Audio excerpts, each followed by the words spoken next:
Hinahabol ng Ukraine ang mga espiya ng Russia at kakapatay lang nila ng halos 100 sa isang atake. Noong Mayo 17, nagpadalang SBU, Special Operations Center Alpha, ng mga drone sa punong tanggapan ng FSB sa lugar na ito sa sinakop na Kherson. Ang compound ay may 9 na gusali at ang pag-atake ay eksaktong kinordina kung saan bawat gusali ay tinadget ng paisa-isa.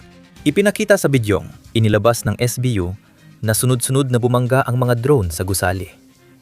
Nasunog ang buong compound sa loob lamang ng ilang minuto. Inuna nilang atakihin ang bubong. Pagkatapos lumusot ang mga drone sa bintana at sumabog sa loob.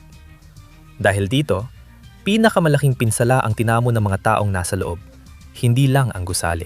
Kinumpirma ni Zelensky ang pag-atake ilang araw ang nakalipas at sinabi niyang nasa 100 sundalong Ruso ang napatay o nasugatan sa operasyong ito. Bukod sa mga nasawi at nasugatan, nawasak rin ang isang Pantsir-Pantsires, isang air defense system na nagkakalaga ng 20 milyon sa parehong pag-atake. Ang pinaka-nakakatawang bahagi dito, ang mismong sistemang ito ay inilagay doon para protektahan ang mga gusali.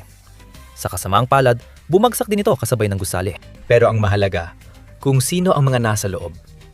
Hindi lang karaniwang sundalong Ruso, kundi FSB counterintelligence sila. Sila ang nagpapatakbo ng network ng pagre-recruit ng ahente sa sinakop na teritoryo ng Ukraine. Sila rin ang nagbabalak ng sabotahe, panununog, teroristang pag-atake, at hinahabol ang mga sibilyang pinaghihinalaang hindi tapat sa Russia. Pisikal nilang inaalis ang humaharang sa kanila, at sila rin ang nasa likod ng pambobomba ng sasakyan, asasinasyon, at mga pagsabog sa Ukraine. Hindi opisyal na iniugnay ang mga ataking ito sa hukbong Ruso dahil kumikilos ang mga opisyal mula sa mga sinakop na teritoryo. Ang pagsira sa 9 na gusaling yon ay malaking tagumpay para sa militar ng Ukraine.